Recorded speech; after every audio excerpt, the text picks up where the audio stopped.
내가 이렇게 고생하는데 구독자도 안 오르고 시청도 안 나오고 이거 정말 병신 같은 생각이죠. 지금 생각하면. 네, 월구독제는 피트니스 선진문화입니다. 전 직업 특성상 장기 회원권보다는 단기 회원권을 선호했지만서도 선뜻 월권의 결제를 하지 못한 것이 가격 때문이었습니다. 그렇기에 어느 헬스장을 가도 스스로 타협한 것이 3개월 등록이었는데요. 그마저도 회원권의 중지 또는 등록 후 가지 못한 일들이 덜어 있었습니다. 하지만 월구독제의 경우 합리적인 가격에 매달 갱신이 가능하기에 굉장히 편리한데요. 장기 회원권이 물론 1년 중 헬스장 사용비로서는 월 구독제보다 가격이 저렴합니다. 그럼에도 출정이나 이동 소요에 대한 변수가 많은 분들께는 월 구독제의 이용이 편리할 것입니다. 환불도 편합니다. 이런저런 이유에서 소비자는 환불을 결정하기도 하는데요. 장기 회원권 환불 시 발생하는 위약금과 대면으로 환불하면서 그 불편함이 발생하는데 월 구독제는 앱에서 24일 전에 해지 예약을 하면 해지가 가능합니다. 회원과 직원 간의 불가피한 그런 불편한 환불 실랑이가 있을 필요가 없죠. 여러분들께서도 에이블짐의 월 구독제 많은 이용 바랍니다. 팟캐스트 29 보디빌딩 미디어 채널 트레이닝 포 이칭의 이준호님을 모셨습니다. 저는 머슬 팟캐스트의 소리와 화면의 컨디셔닝을 담당하는 드미크로 팟캐스트 스튜디오 김동익이고요. 오늘은 특별히 여러 사람들이 이준호님에 대해서 소문은 많지만 확실하게 답을 해준 적도 없고 여러 가지 DC 인사이드에서 떠도는 얘기만 있고 예. 확실한 정보가 없어서 제가 한번 모든 분들을 대변해서 한번 모든 이준호님의 이력, 그 다음에 다양한 것들에 대해서, 그 다음에 이준호님이 생각하시는 인터넷의 글이나 그런 거에 대해서 좀 여쭤보고 싶어서 여러분들 대변해서 이렇게 제가 섰습니다. 안녕하세요, 이준호님. 반갑습니다, 대표님. 또 이렇게 제가 게스트 자리에 앉게 될 줄은 몰랐습니다. 예. 다른 질문 전에 네. 저는 좀 개인적으로 좀 여쭤보고 싶었던 게 있었어요. 저번에 옛날에 그 밥셉님 촬영할 때 있잖아요. 예. 그때 좀 깜짝 놀랐는데 영어는 왜 잘하세요? 영어는 이제 많은 분들이 여쭤보긴 하는데 이게 영어를 잘하려고 한 게 아니라 네. 영어권에 있는 모든 그런 컨텐츠들이 너무 좋았어요. 예를 들어 심슨 가족이라든지, 저는 심슨 가족의 거의 전 시즌을 다 볼 정도로 심슨에 미쳐 있는 사람이었거든요. 그래서 아마 영어를 이제 익히게 된 7할은 심슨이지 않을까. 그리고 3할 정도가 보디빌딩 관련된 내용들을 이해하고 싶어서. 네. 그리고 가장 영어가 느는데 도움이 됐던 게, 모르는 단어들이 하나씩 나올 때 검색을 하면은 그 단어는 절대 잊혀지지 않아요. 네. 옛날에 고등학교 때 그렇게 영단어를 1시간 2시간 붙잡고 외우는 것보다 모르는 단어가 나왔을 때 내가 직접 찾아보고 문장을 다시 이해했을 때 머리에 박히더라고요. 뇌리에 박힌 것처럼. 고등학교 때 영어 듣기 치면은 잘 나왔어요? 고등학교 때는 공부를 거의 안 했어요. 제 재수를 한 1년 동안 공부한 게 이 중학교 때부터 고등학교 6년 동안보다 더 많이 했을 겁니다. 진짜요? 예, 재수를 했던 그 1년 동안, 저는 재수 학원을 이제 사람들이 3월부터 보통 가잖아요. 그래도 쉬고. 몰라요. 보통은 그렇습니다. 네. 왜냐하면은 이제 수능 끝나고 수능에 의한 스트레스를 어느 정도 해소하고 재수 학원에 들어오는데, 저 같은 경우는 수능을 끝나고 해소할 스트레스가 없었어요. 공부를 아예 안 했으니까. 그래서 근데 대학은 갑자기 문득 가야겠다는 아득한 생각이 들어서 부모님한테 한 번만 기회를 달라고 했어요. 그냥 공부를 너무 안 했기 때문에. 근데 부모님이 그래서 재수 기회를 주셨고, 저는 수능이 끝난 2주 뒤에 재수학원을 들어갔는데 저 혼자밖에 없었어요, 학원에. 네. 그래서 선생님은 대여섯 분이 계시죠.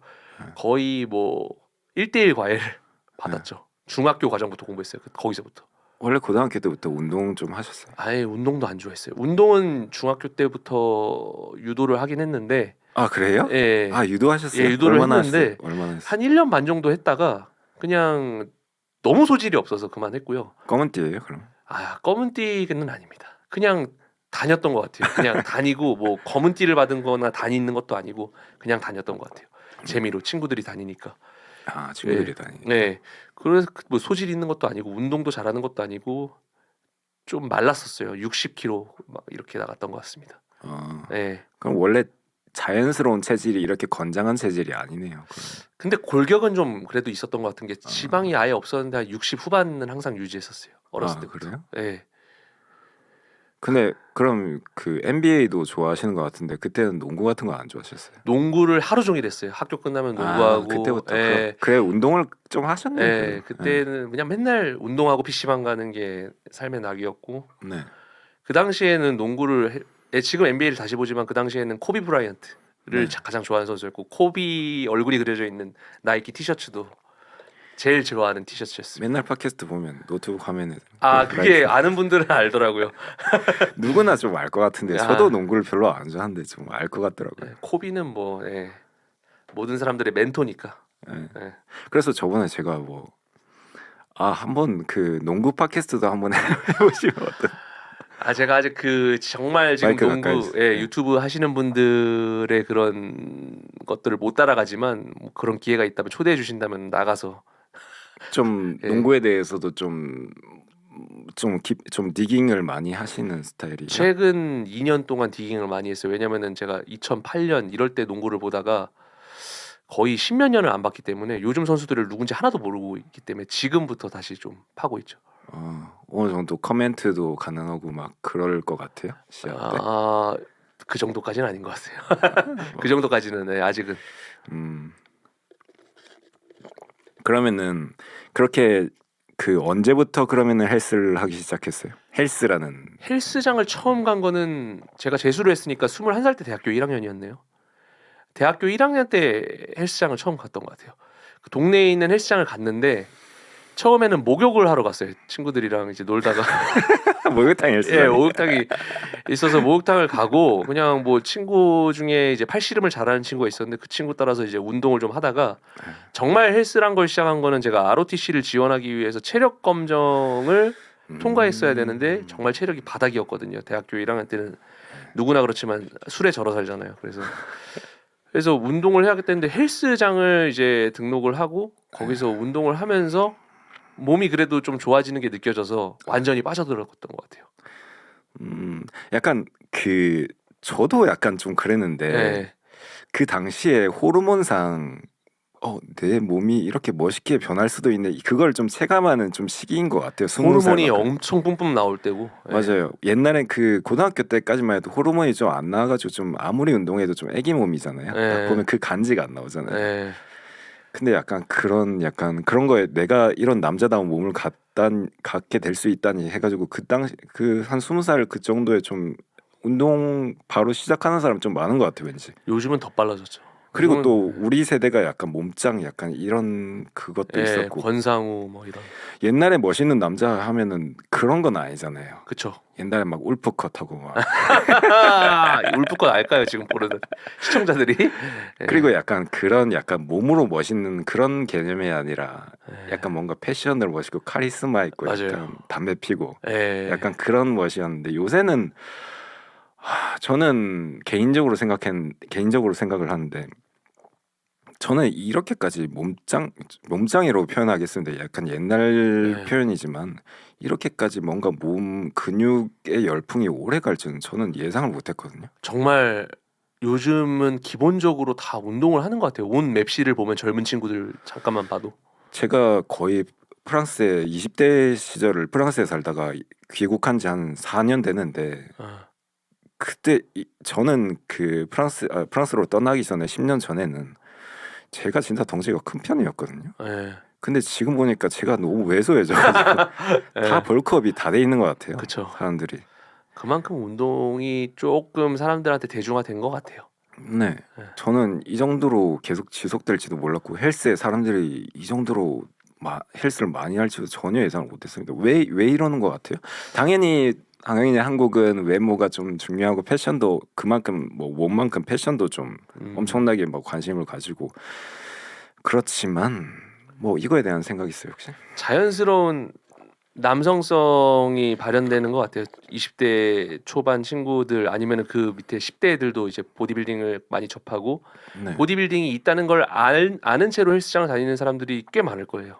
보디빌딩을 모르고 그냥 운동이 좋아서 가는 사람들보다 보디빌딩을 잘은 모르지만 어느 정도 인지를 하고 예를 들어 뭐지 뭐 아놀드 슈왈제네거도 어렸을 때 보디빌더 사진들을 붙여놓고 운동을 하기 시작하지 않았습니까? 그게 그냥 기본적인 그 남자들의 이런 남성성의 본능이 아닌가 싶어요. 운동을 하는 게. 근데 그게 이루어지지 않았던 거죠 오히려. 그거를 뭔가 물꼬를 틀 만한 그런 일들이 없었고.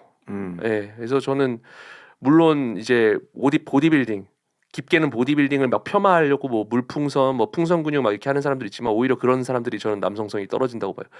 보디빌딩 자체 운동을 하는 거 자체가 남성성을 어떻게든 분출하고 싶어서 그리고 그렇게 저는 해야 된다고 생각해요. 네. 예, 오히려 20대 때 쓸데없는 행동들을 많이 하잖아요.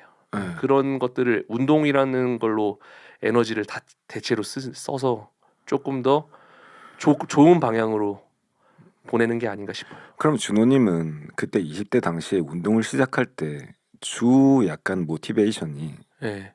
약간 미적인 거였어요? 아니면은 메디테이션적인 거였어요? 조금. 저는 근데 되게 메디테이션 쪽에 가까웠던 것 같아요. 왜냐면은 그때 좀 힘들었어요, 뭔가? 원래 항상 힘들었어요. 그냥 20대 때는 20대 후반까지도 힘들었는데 정신적으로? 그냥 뭘 해야 될지도 모르겠고 인생 자체가 너무 깝깝하고 맞아요. 그냥 뭐 좋아하는 친구가 있었지만 뭐 잘 되지도 않고 왜냐면 제 자체가 여자를 어떻게 대하는지도 몰랐고 남고를 나오고 막 그러다 보니까 뭐 아무것도 모르고 근데 운동은 가장 쉬웠던 것 같아요. 예, 운동은 헬스장에서 운동을 하는 거는 너무 그냥 메디테이션이었던 것 같아요. 뭐가 되고 싶다 이런 것도 아니고 저는 그냥 운동을 하는 것 자체를 좋아했어요. 그래서 요즘 애들 중에 이제 운동하면서 몸 평가해 주세요. 제 체형은 어떤가요? 이렇게 궁금해하는 애들이 되게 많거든요. 근데 저는 그게 이해가 안 가요. 운동을 좀 하고 나면은 그냥 운동 자체가 좋지 않나? 왜 굳이 뭐 평가를 받으려고 하지? 평가는 왜 굳이 그렇게 평가를 받으면서 운동을 하려는지 모르겠어요. 맞아요. 저는 약간 헬스에 대해서 조금 높이 좀 헬스라는 네. 피트니스라는 약간 그런 거에 대해서 좀 높이 평가하는 부분 중에 가장 큰 게 약간 메디테이션적인 부분이라고 생각하거든요. 맞아요. 왜냐면은 이거는 진짜 축구보다 훨씬 더 간단하고 예를 들어 구기 종목보다 룰도 없고 그냥 단순 반복이잖아요. 네.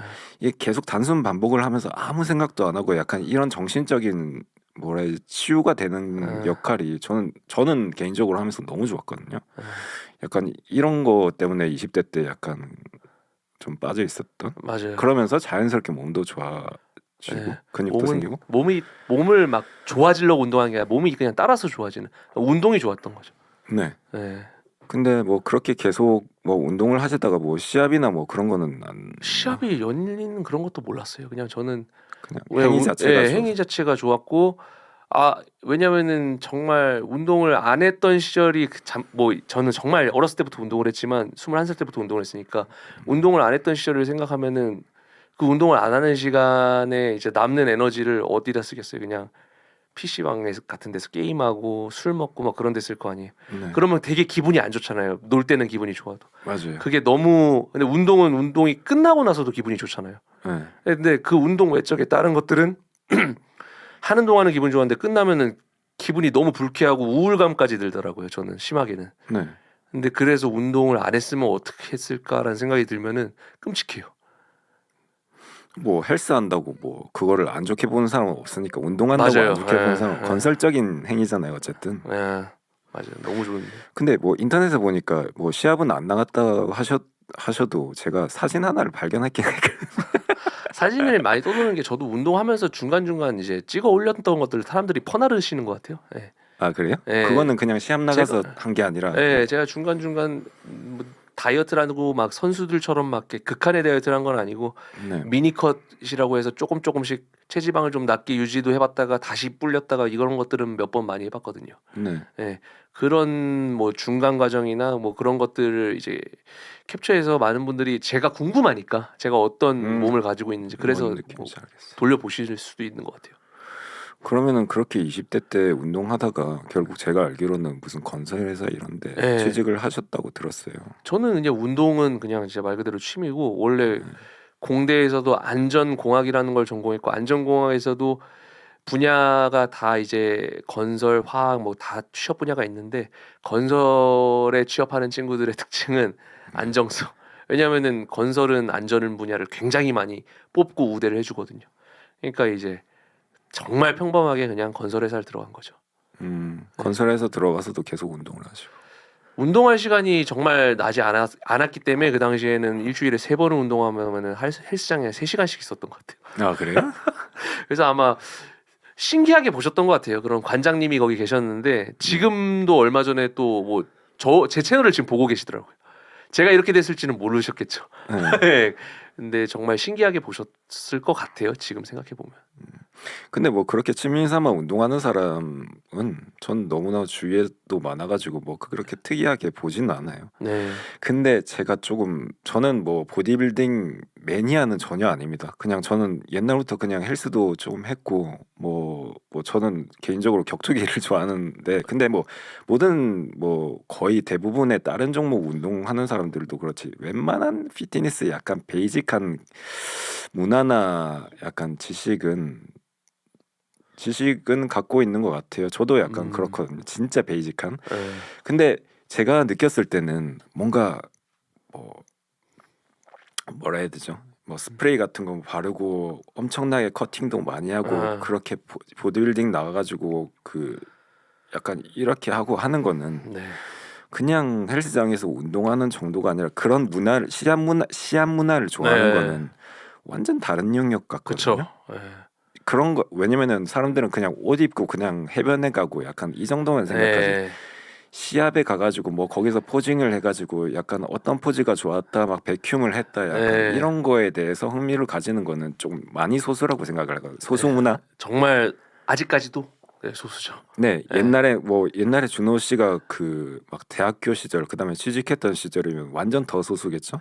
그때는 주변에 아예 없었죠. 네. 네, 주변에 아예 없었는데 제가 그때 인천대학교를 나왔는데 뭐 그런 거 상관없으니까 그때 이제 체육대학 쪽에 헬스장이 있어서 거기 싸니까 거기서 운동을 다녔는데 그때 강경원 선생님도 거기 계셨어요. 예, 그래요? 교수로 재직 중이셨는데 그때 보디빌더를 처음 봤어요 실물로.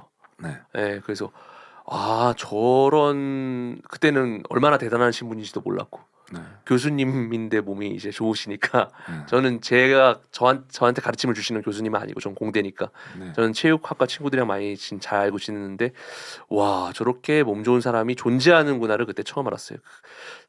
아무리 헬스를 좋아한다고 해도 지금은 헬스를 좋아하면 보디빌딩을 접하는 기회가 좀 더 가까운데 그 당시에는 헬스를 몇 년을 좋아해도 보디빌딩을 모르는 경우가 많죠. 네. 그래서 뭐 제가 여쭤보고 싶은 질문은 어쩌다가 약간 시합 문화에 관심을 가지기 시작했나요? 제가 약간 깊게만 안 좋게만 오덕후 기질이 있는 것 같아요. 중학교 때는 MMA 쪽이 너무 재밌었어요. 프라이드 FC, K1 그래서 저는 SNS를 살면서 20대 후반 때 이제 이 트레인 포 힐링을 시작하기 전에 한 적이 없거든요. 네. 한 번도 한 적이 없는데 아무도 보지 않는 SNS 미니홈피에 선수들의 이력을 막 혼자 기록했어요. 아무도 안 들어오는데 데일리가 1도 없어요. 왜냐면 제 친구들 중에 제가 미니홈피를 가진지도 모르고 저는 친구들이 그 당시에 뭐 싸이월드만 알았습니다. 싸이월드만 하고 네.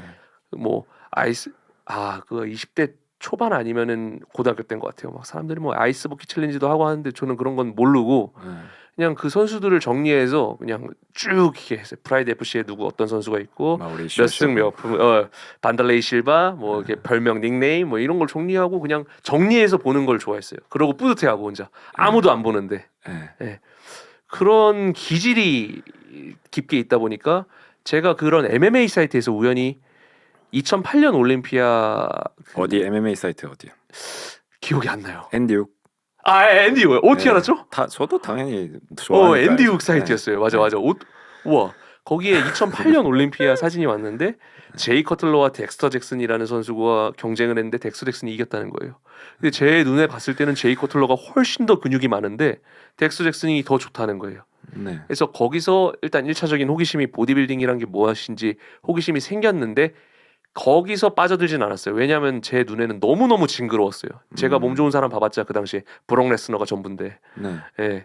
브록 레스너는 무슨 애송이로 보일 정도로 근육이 많은 사람들이 그리고 또 키도 작고 이상했어요 너무. 그래서 그렇게 빠져들진 않았고 이런 것들이 있었구나 좀 이해는 안 가네 라는 정도만 생각을 했다가 아놀드 슈왈제너거에 빠졌던 계기가 있었던 것 같아요. 아놀드 슈왈제너거는 현대의 바디빌더라고는 다른 모습이잖아요. 근데 그 세대는 아니시잖아요. 아놀드 슈왈츠제네거 세대 그분이 현역으로 활동하실 맞아요. 때. 완전히 세대. 아니죠. 근데 왜 빠지셨어요? 펌핑 아이언이라는 그런 다큐멘터리를 지금은 사람들이 많이 봤지만 저는 정말 옛날에 봤어요. 20대 초반도 전에 봤던 것 같은데 펌핑 아이언이라는 영화가 아놀드 슈왈제네거가 1975년 미스터 올림피아를 준비하는 6번째 타이틀을 준비하는 과정을 담은 영상인데 그 당시에 70년대 바디빌더들의 이런 모습들이랑 운동하는 모습들을 봤는데 너무 몸이 아름답다는 생각을 한 거예요. 네, 기괴하지도 않고 내가 봤던 제이 커틀러 덱스터 맞아요. 잭슨처럼 기괴하지도 않고 장신에 예쁘고 백흉되고. 예, 백흉되고 너무 그 문화에 완전히 매료됐죠. 내가 그 당시에 또 헬스를 이제 막 시작하기 한 시점이고 네, 그러다 보니까 이제 아놀드 슈왈제네거 영화를 다시 한번 쭉 봤죠. 네, 예. 그리고 터미네이터 이런 영화를 보면서 너무 징그러워라고 생각했던 모습이었는데 펌핑 아이언 때보다는 당연히 영화 배우들로서 작아졌잖아요. 네. 그래서 몸이 다 빠진 채로 영화를 찍었구나 이런 생각을 하면서 펌핑 아이언에 빠지고 자연스럽게 현대의 보디빌딩에 녹아 들어가듯이 좋아진 것 같아요. 그 사람 그런 보디빌더들의 뭐 결과물뿐만 아니라 그 다큐멘터리를 통해서 그 사람들의 열정에 좀 매료된 그런 건가요? 문화, 열정, 예, 너무 멋있었어요. obsession. 예, 네. 그런 남성성 너무 네. 멋있었어요. 저도 어떤 건지 공감합니다. 약간 네. 도큐멘터리가 약간 어떤 직업군에 좀 빠지게 되는 약간 맞아요. 그런 이유가 되기도 하는 것 같아요. 그리고 하나 더 있는데 그 이후에 2013년작 제너레이션 아이언이라는 다큐멘터리가 또 있었어요. 네. 그게 펌핑 아이언 다음으로 보게 된 다큐인데 그거는 2011년 미스터 올림피아를 취재 과정을 담은 다큐멘터리예요. 거기 출전자 선수들 한 명 한 명을 취재를 다니면서 그 다큐멘터리는 지금 생각해도 역작이에요. 2, 3, 4, 5까지 나왔지만 다 볼만한 가치가 없고 원만 보셔도 돼요. 그건 진짜 역작인데 보디빌딩에 완전히 빠져드는 거예요. 그 당시 진짜로 그 다큐 하나로 그걸 보고 엄청 감명을 받아가지고. 너무너무 멋있었어요. 네. 네, 너무너무 멋있었고 보디빌더들이 그냥 저는 그래서 지금은 사람들이 보디빌딩을 알면서 케미컬이란 걸 듣고 되게 거부감을 느끼잖아요. 저는 애초에 옛날에는 더 예. 옛날에는 더 그랬던 것 같은데. 네.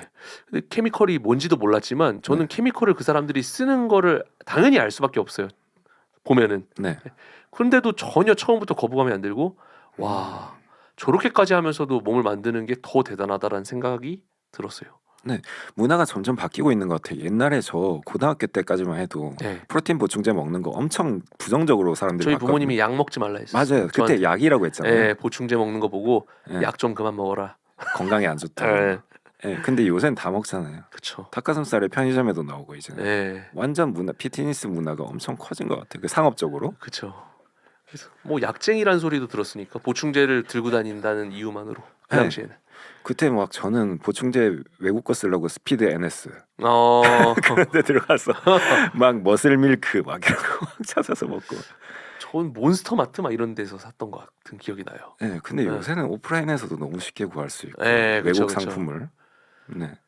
근데 그렇게 뭐 그런 다큐멘터리를 보고 뭐 회사를 좀 다니시다가 네. 어떤 계기로 뭐 회사를 그만두고 뭐 제가 좀 검색해를 보니까 아예 보디빌딩 쪽으로 미디어 쪽으로 좀 가보려고 시도를 했다고 하는데 그건 무슨 말이에요? 그거는 네. 제가 회사를 다녔을 때도 이 2016 신스 2016이라는 글자를 보셨을지 모르겠지만 트레인 포 이팅을 신스 2016이라고 기록한 이유는 네. 제가 아까도 말씀드렸지만 싸이 홈피 아무도 데일리 1도 없는 싸이 홈피에 MMA 선수들을 기록을 했다고 했잖아요. 네. 그거를 제가 인스타그램이라는 페이지를 개설을 해서 왜냐면 인스타그램을 선택했던 이유는 사진이 올라가서 네. 그 선수의 사진을 올리고 이제 그런 프로필을 기록하는 것들을 인스타그램에서도 그 짓거리를 한 거예요. 제가. 근데 그 당시 예, 인스타는 약간 2016 년에. 예술적인 사진 예. 올리는 플랫폼 아니었어요? 그거를 이제 시작을 했던 거예요. 거기서 2016년부터. 네. 예. 근데 그거를 이제 한국말로 안 하고 영어로 했던 것 같아요. 뭐 인스타그램에 뭐 제가 인스타그램을 한다고 해서 제 사진이나 뭐 이런 걸 올린 게 아니라 그런 것들을 또 이제 나 혼자 보려고 하기 시작했던 것 같아요. 그냥 정리하는 걸 좋아해요. 그냥 근데 제가 주변 정리나 집 정리나 뭐 이런 계획적인 성격은 아닌데 네. 뭘 드라마를 보든지 뭔가를 본다고 하면은 어떤 이 인맥의 관계도나 이런 것들을 제가 확실히 알지 않으면은 집중이 안 돼. 그래서 정리를 하는데 그거를 하기 시작하는데 이 싸이월드는 인게이지가 없어서 데일리도 안 오르고 나 혼자 봤는데 네. 이 인스타그램이란 거는 인게이지가 쌓이다 보니까 기하급수적으로 팔로워가 올라가는 거예요. 아 그래요? 예. 해시태그 같은 것도 해시태그를 처음에 했죠. 아 예. 근데 뭔지도 모르고 했어요. 그냥 내가 피리스를 올리면 피리스 해시태그하고 하나. 네. 뭐 여러 가지를 한 게 아니라. 그다음에 내가 뭐 로니 콜먼에 대해서 쓰면은 로니 콜먼 해시태그하고. 그렇게 이제 하다 보니까 뭐 2만 명까지는 몇 개월 만에 올랐던 것 같아요. 그 팔로워가 좀 예. 한국 사람들 아니요, 다 외국 사람이었고 이렇게 당시에 이제 그 페이지를 운영하면서 보디빌딩 지금 되게 유명한 페이지들이 인스타그램에 많거든요. 그 친구들보다도 제가 오히려 더 원로일 수도 있어요. 아, 예. 지금은 그분들이 더 팔로워가 많아요. 왜냐하면 중간에 어떤 계기로 인해서 제가 한국 사람인 게 알려지면서 제가 한글만 인스타그램으로 이제 한글로 정리하는 걸로 시작을 했거든요. 2017년부터였던 것 같아요. 네. 그러면서 외국인 팔로워들이 꺼져나가고 인게이지가 줄어들더라고 오히려. 네. 예. 당연히 한국에는 보디빌딩이 잘 안 알려져 있고 관심 있는 사람은 극소수니까 네. 팔로우 올라가는 속도가 굉장히 느려졌죠. 한국말로 올리기 시작하면서. 근데 그거를 회사를 그만두고 딱 그거를 아니요, 회사 다닐 때 됐어요. 회사 다닐 때 네. 인스타그램을 했어요. 네, 했어요. 그럼 회사를 그만두고 그걸로 완전 그쪽으로 가려고 하는 건 어떤 계기가 있었나요? 회사를 그만둔 거는 저는 뭐 어떤 계획을 하고 그만두는 타입이 아니라 네.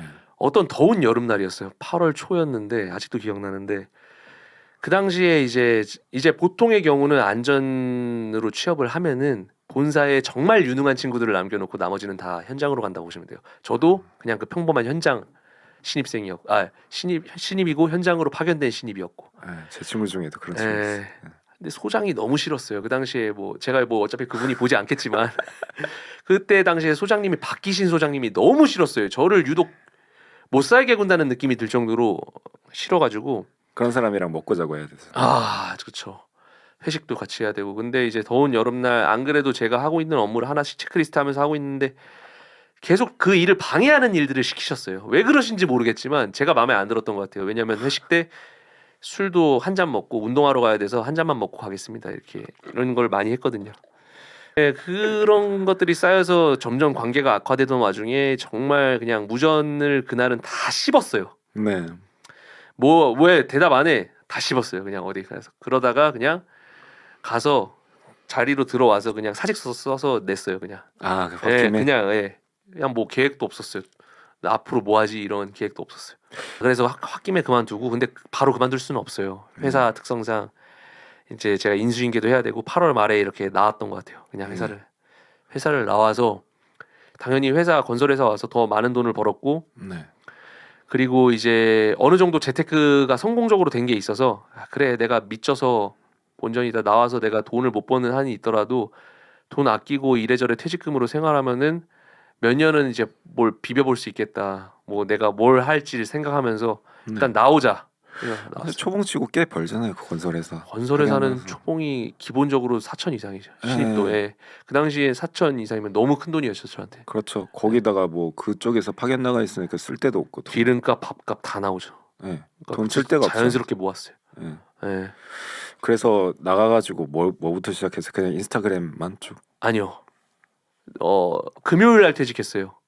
금요일 날 퇴직하고 토요일 일요일 쉬고 월요일 날 토요일 날 면접 본 그런 헬스장에서 월요일부터 나왔어요. 그냥 쉬는 걸 하고 싶지가 않았어요. 네. 쉬면 우울감이 빠질 것 같아가지고 네. 지금은 제가 성격이 되게 밝다고 사람들이 생각을 하고 대인관계도 좋다 생각하는데 지금도 대인관계는 좋지는 않아요. 저는 사람 만나는 것 자체를 아예 싫어하고 가장 큰 오해가 트포이 인맥 장난 아니다. 얘는 뭐 여기저기 사람 만나고 다니고 뭐 다 아는 사람이라서 뭐 그러는데 알죠. 이 보디빌딩 업계에 있으면서 다 잘 지내려고 하지만 제가 실제로 친하다고 하는 사람들은 정말 극소수일걸요. 예. 저는 사람 만나는 것도 싫어하고 따로 뭐 이렇게 조용히 혼자 있는 걸 좋아하는 타입이기 때문에. 네.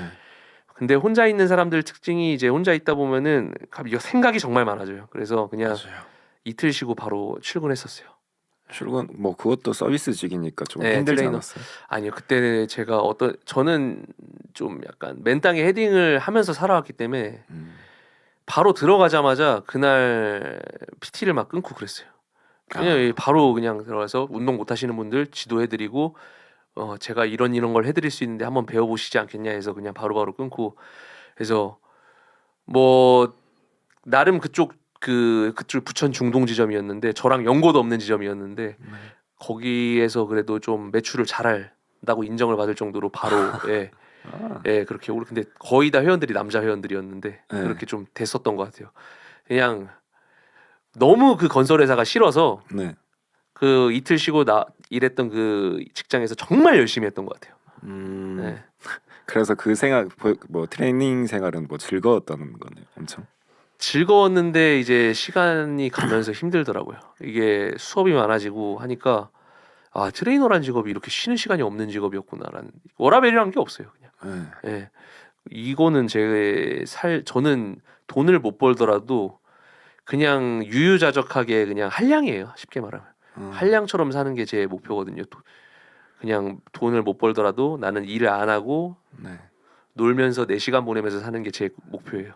예, 그런 게 제 목표인데 그거랑 너무 멀어서 그것도 한 1년도 안 하고 그만뒀던 것 같아요. 아, 그 예, 트레이너를 1년도 1년도 안 하고 그만뒀어요. 거의 한 10개월, 9개월. 아, 그래요? 예, 그냥 한 5, 6개월 쉬었어요. 아. 예, 정말 길게 쉬었다가 이제 유튜브는 원래 트레이너를 할 때부터 시작을 했어요. 2019년에 시작했으니까 트레이너를 그만둔다고 말씀드릴 때부터 조금 시간이 남아서 유튜브를 시작을 했는데 유튜브를 시작하게 된 것도 인스타그램 페이지는 이미 많이 컸잖아요. 네. 근데 그 당시에 유튜브 보디빌딩을 치면요. 어떤 키워드가 뜨냐면 약물 부작용, 네. 배불뚝이, 네. 예, 뭐 약물 드럼통, 막 이런 키워드들이 나왔어요. 보디빌딩을 치면은 로니 콜먼에 대한 이야기도 없고 네. 도리안 예이츠에 대한 이야기도 없고 네. 얼마나 피리스가 위대했는지, 얼마나 뭐 어떻게 몸이 좋은지, 심사 규정이 어떻게 되는지 이런 얘기가 단 한 가지도 없이 보디빌딩을 정말 그런 폄하하는 쓰레기 같은 콘텐츠밖에 없었어요. 근데 어떤 사람들이 만들었는지는 얘기하지 않을게요. 네. 그런 콘텐츠들이 꼴보기 싫어가지고 뭐 사람들이 어떻게 보든 간에 보디빌딩에 대한 좀 거를 담백하게 담아내는 채널을 한번 만들자라고 해서 유튜브, 인스타그램에 있는 걸 그대로 영상화로 옮기기 시작했는데 네. 지금 생각하면 정말 볼 수 없을 정도로 창피해요.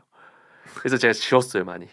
뭐 어떤 정말 종류의 영상이었어요? 핸드폰으로 만들었는데 스크립트가 없어요. 왜냐면 스크립트가 필요가 없죠. 왜냐면 제 머릿속에 다 있잖아요. 네. 로니 콜먼에 대한 이야기가 제 머릿속에 쉬지 않고 나와요. 막 밤새도록 얘기할 수 있어요. 로니 콜먼에 대해서. 로니 콜먼이 몇 년도에 보디빌딩을 시작하고 막 파워리프팅 기록이 어떻게 되고 올림피아에 들어가서 어떤 체중이 어떻게 되고 뭐 어떻게 시합을 준비하고 다 머릿속에 있어서 그냥 말 더듬든 말든 그냥 내뱉고 녹음하고 자료 화면 같은 경우는 이제 사진이랑 이제 스크립트 쳐서 막 보면은 끔찍해요. 그 중에서도 좀 조회수가 많이 나온 좀 기념비적인 영상만 남겨두고 다 지웠어요. 너무 못 보겠어요 제 스스로. 그 조회수는 그래도 좀 나온 게 있어요? 많게 나온 거는 350만 정도까지 나온 게 있어요. 350만 예, 이요? 로니 콜먼 이야기라는 영상인데 지금도 사람들이 보셔요. 근데 안 봤으면 좋겠는데 봐요. 한 17분 동안 쉬지 않고 로니 콜먼에 대해 떠드는 영상이에요. 네, 그래서 네.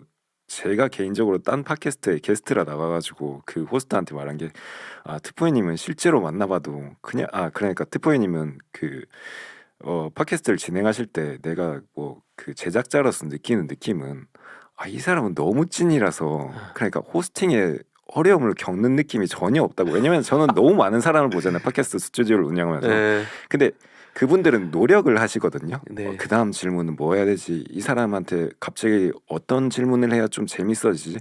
근데 트포이님 보면요, 그 노력이 아니라 너무나도 자기한테 쉬운 영역을 약간 하고 있는 느낌이. 왜냐면 너무 말이 막힐 틈이 없어요. 원래 반대로 이게 억제가 힘들어요. 이 사람이 얘기하고 예, 있는 약간 도중에 그런 질문들이 느낌이 3-4개가 떠오르는데 뭐부터 하지?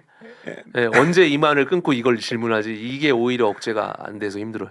오히려 저는 그런 느낌을 좀 예. 많이 받았거든요. 예. 그러다 보니까 정말 저는 이 호스트 한 분 한 분 올 때마다 이분이 너무 좋아서 네. 이분이랑 이제 빨리 얘기를 하고 싶어요. 진짜 이게 뭐 어떻게 뭐 컨텐츠를 만든다기보다 이분을 데리고 와서 얘기를 해보고 싶어서 하는 것도 있어요. 네, 그래서 얼마나 약간 그런 게 느껴졌냐면은 좀 제가 좀 느끼기에는 좀 촬영 시작하기 전에 좀 박수도 안 쳤는데 빨리 시작하고 싶은 약간 그런 느낌 뭐, 받아가지고 그래서 강아지들 기다려 할 때 그 느낌으로 제가 그런 느낌이죠. 그래가지고 어떤 한 영상을 보면 앞에 초반부에 너무 빨리 시작해서 제가 도망가는 장면이 나오는 팟캐스트도 있습니다. 아 대표님이 화면 밖으로 나와야 되는데 그걸 못 기다려서 제가 시작을 해버린 영상도 있었던 것 네, 같아요. 제가 도망가고 있습니다. 네. 아 이게 진짜 이제 저는 진짜로 이 팟캐스트라는 콘텐츠가 지금 저랑 함께 하고 있는 프리덤이라는 이 회사 때문에 네, 팟캐스트를 운영을 해주시고 지원을 해주시는데 사실 팟캐스트를 개인이 이렇게 한다는 거는 미친 짓이잖아요. 네 맞아요. 조회라든지 지금 현재 대한민국의 팟캐스트의 그런 생태라든지 했을 때 미친 영역인데 저는 이런 거 지원해 주니까 너무 날아갈 듯이 전 좋은 거죠. 네, 한 달에 사실 마음 같아서는 게스트만 받쳐준다면 한 달에 뭐 10개도 하고 싶은데 네. 자제하고 있는 겁니다. 근데 자제 안 할 거예요 앞으로. 이게 너무 한 사람이 어떤 영역에 너무나 찐이고 너무 진심이니까 그거를 뭐 어떻게 지원해 주려고 하는 사람이 뭐 저절로 막 생기는 것 같아요. 너무나도 찐으니까. 너무 감사하죠. 네. 그리고 또 효과도 좋잖아요. 조회수도 많이 나오고. 이게 유튜브에서 10분짜리 영상이 그 10만짜리 10만짜리 조회수 나오는 거랑 1시간짜리 영상이 10만 조회수 나오는 거랑 점수가 너무 다르거든요. 의미하는 바가 너무 다르거든요. 그러니까 네. 시청 지속 시간을 봤을 때. 맞습니다. 그래서 네. 감사하더라고요. 그걸 긴 영상을 봐주신 것도 감사하고 하다못해 그냥 제가 파생되는 릴스 4개 5개 정도 파생을 하는 것 같은데 네. 그거 봐주시는 분도 감사하고 유입이 되기도 하고 네. 예, 너무 팟캐스트를 좀 최대한 활용해 보려고 머리를 많이 굴리고 있습니다. 하여튼 뭐 그 유튜브 초반으로 좀 다시 넘어가자면은 네. 뭐 언제부터 1일 1영상 만들기를 그럼 미친 짓이었던 것 같아요. 제가 왜 그런 걸 도전을 하셨어요? 이게 그 당시에는 이제 수익 창출이 나기도 전이에요. 근데 음. 어떤 생각을 했냐면 이 보디빌딩이란 키워드를 쳤을 때 나오는 이 쓰레기 콘텐츠들을 하단으로 다 밀어버리고 상단에 내 영상들로 다 채워야지. 이게 가장 1번이었던 것 같아요. 그러니까 이제 1일 1영상을 해서 뭐 하나라도 터지고 하면은 물론 다 하나하나 정성을 들였어요. 예. 스크립트는 안 쓰고 요거 얘기해야지 오늘은 요거 얘기해야지 이렇게 메모장이 있을 정도로 하고 그 1일 1영상을 하다 보니까 뭐 노출이 많이 되는 느낌은 아니었지만 그래도 보디빌딩을 쳤을 때 이제 비공개 계정이나 다른 계정으로 네. 보디빌딩을 쳤을 때 내 영상들이 나오는 걸 보고 아 사람들이 요걸로 먼저 보디빌딩을 접해야지 보디빌딩에 대한 선입견이나 이상한 마음을 갖지 않겠구나라는 제가 좋아하는 거 남들이 욕하면 싫잖아요. 네. 예. 지금은 좀 마음이 많이 내려놨지만 그 당시에는 보디빌딩 욕하는 사람들이 지독하게 싫었어요. 니들이 뭘 한다고 보디빌딩의 매력도 모르면서 네. 그렇게 시작을 해서 장정 6개월 동안 1일 1영상을 했어요. 180일 넘게. 그 시작할 당시에 구독자가 얼마였어요? 그때도 트포이였어요 채널이? 그때 트레인 포이딩. 아, 네. 뭐 트레인 지금도 포이딩. 그렇죠. 예. 지금이랑 똑같은 지금은 이제 채널 맞죠? TFE 미디어인데 트레인 포이딩이었고 트포이라는 이름은 이제 한국 분들이 만들어줬어요. 그거를 트포이라고 부르시더라고요. 트레인 포이딩 자체를 네, 맞아요. 약자로 트포이로 부르면서 이거 괜찮네 하고 유튜브를 트포이로 시작을 했던 것 같아요. 그냥 트포이로. 그랬던 것 같아요. 트레인 포이딩 트포이. 예. 그렇게 해서 180일 넘게 1일 1영상을 하다 보니까 이게 사는 게 아니더라고요. 근데 콘텐츠에 대한 고갈의 걱정이 없었어요. 이상하게. 네. 아직도 제 머릿속에는 할 게 많으니까. 그러니까 뭐 제 질문을 다시 하자면 왜 1일 1영상이라는 컨셉을 스스로한테 던졌어요? 압박. 저는 뭔가 이런 것들을 스스로의 약속을 해놓으면은 네. 지키더라고요. 근데 이거를 안 하고 살면은 네. 정말 중구난방으로 사는 타입인 것 같아요. 그런 약간 마인드 세팅이 진짜 약간 헬스하는 사람 마인드 세팅. 약속을 빨리 먼저 해야 돼요. 예, 약간 스스로 약간 스트럭처를 만드는 거예요. 예, 그러면은 예. 그냥 어느 정도로 1일 1영상을 시켰냐면 제가 동원 예비군을 갔어요. 3일이잖아요. 예. 저는 동원 예비군 가면은 저같이 한 사람 없을 때는 핸드폰 제출해요. 왜냐면 저한테는 제 뇌에 디톡싱 하는 날이에요. 예. 3일 동안 핸드폰 아예 안 보고 디톡싱 하는 날인데 그걸 하루에 영상을 3개를 만들어서 동원 예비군 때 요 날짜 예약 업로드를 하고 핸드폰을 제출했어요. 아. 네. 그러고 나서 이제 영상들이 올라가겠죠. 제가 훈련 받고 있는 동안. 그렇게 해서 1일 2영상을 지켰어요. 동원 예비군 2박 4박 5일이었나 3박 4일이었나 그것도 기억이 안 나는데 예. 어쨌든 지켜냈어요. 예, 끝나자마자 바로 핸드폰 봐가지고. 예, 조회 잘 나왔나 했는데 그 당시에 만든 영상 중에 하나가 히데타다 야마기시 이야기였던 것 같아요. 일본의 전설. 예, 그 영상이 또 하나가 히트를 쳤던 것 같아요. 그나마. 예. 근데 여기서 갑자기 그 중간에 질문이 있는데 이준호님은 train for eating 이라는 거를 자신의 자아와 동일하게 생각하시나요? 아니면은 이걸 법인처럼 영혼을 불어넣고 그냥 그 이준호님이 있어요? 이준호님의 자아 중에 일부만 그냥 셀렉해가지고 한 게 train for eating이에요? 아니면 이 사람을 좀 다른 사람으로 봐요? 아니면 뭐 어떤 개념으로 봐요? 이준호님이 T4예요? 그런. 근데 그렇게들 생각을 해주시잖아요, 사람들이. 네. 근데 그게 불편해요. 저는 이거가 플랫폼화가 됐으면 좋겠다는 생각을 항상 하고, 저는 주인공이 되는 게 싫었어요. 막 누가 막 이렇게 뭐 나서서 얘기하는 것도 싫고 네. 그런 타입이에요. 그냥 수많은 인파 속에 그냥 조용히 살고 싶은 사람이기 때문에 네. 이거를 플랫폼화 그렇기 때문에 SNS도 그런 식으로 이용을 했던 거고. 제 사생활이나 올리는 것들도 제 개인 계정을 만들어봤지만 오랫동안 유지를 못했고 너무 힘들어서 이걸 내가 굳이 해야 되나? 라는 생각으로 삭제를 하고 그냥 본 계정만 할 정도로 그냥 딱히 저는 이제 타인에게 노출되고 싶은 사람은 아니에요. 그래서 트레인 브이링이 트포이다. 뭐 내가 뭐 헬스 유튜버다. 내가 뭐 인플루언서다. 뭐 이런 거는 제 입으로 말하기도 민망해요. 그냥 저는 그냥 여기 TFE 트레인 포이링 이 미디어의 그냥 호스트이고 그냥 1인 직원이다. 뭐 여기서 직원이 더 생길 수도 있겠지만 미래에는 그냥 그렇게만 봐주셨으면 좋겠는데. 그럼 준호님은 만약에 준호님 정도의 막 지식이 빠삭하고 뭐 피트니스에 대한 보디빌딩에 대한 지식이 빠삭하고 약간 준호님과 약간 생각하는 막 방향성이나 그런 게 비슷하다. 그러면은 준호 씨가 영상에 등장 안 하고 딴 사람이 등장하는 것에 대해서도 좀 상상이 되는 편이에요. 그런 미래에 대해서. 그런 상상을 이렇게 해봤어요. 제 복제 인간이 다르게 생긴 복제 인간이 있었으면 좋겠다는 생각했는데 제가 사람을 잘 안 믿으려고 해요. 안 믿어요. 제가 대표님을 믿게 되는 것도 제 나름대로 오래 걸린 거거든요. 근데 그 아마 가장 빨리 믿게 된 사람 중 한 명인데, 왜냐면은 저는 말로만 하는 사람들을 정말 싫어하거든요. 행동으로 액션으로 보이는 사람들이 정말 좋거든요. 저도 그런 사람으로 기억되고 싶고, 근데 저는 사람을 못 믿고 저만큼 보디빌딩을 미쳐 있는 사람들, 물론 선수분들 중에서는 많겠지만 그분들에는 본업이 있잖아요. 그렇기 때문에 그냥 내가 고생하고 내가 움직이더라도 내가 하는 게 마음이 편해요. 누군가를 탓하고 싶지도 않고 누군가한테 시켜서. 그게 또 저한테는 추가적인 스트레스고 제가 누군가한테 제 일을 일임한다? 이건 거의 있을 수 없는 일인데 이게 벌어진 거예요. 대표님이랑 저는. 그러니까 대표님은 뭐 제가 이렇게 말하는 것도 메타인지 박살난 말일 수도 있는데 자부심을 가져주셔도 돼요. 감사합니다. 그러니까 저는 그 정도로 누구랑 같이 일하는 게 싫고 약간 좀 일을 뭔가 막 그 경험에서 일을 좀 맡겼다가 실망하는 경우가 많지 않았어요? 맡긴 경우도 없지만 맡겨서 실망한 경우도 많고 마음에 안 들지만 내색을 잘 안 하죠. 그냥 왜냐면 저도 그렇거든요. 조금 말로만 열정이 너무 가득하고 난 그걸 믿어서 뭐 예를 들어서 다음 날 촬영이 있는데 약속 장소에 저는 10시가 약속이 장소면 9시에 가 있어서 다 준비해 놨는데 다른 사람들은 그 말에 비해서 너무 안 하는 거야. 근데 저 진짜 제가 항상 죄송스럽게 생각해요. 저는 팟캐스트 한다고 하면 되게 일찍 오잖아요. 근데 다행히 대표님이 항상 일찍 계셔서 다행인데 제가 일찍 가는 게 불편하진 않은지 항상 생각을 하거든요. 저는 일찍 가서 준비하는 걸 좋아하거든요. 저도. 하여튼 왜냐면 저는 그냥 늦게 뭐 러싱 하면은 너무 실수하게 되니까 그게 싫어서 저는.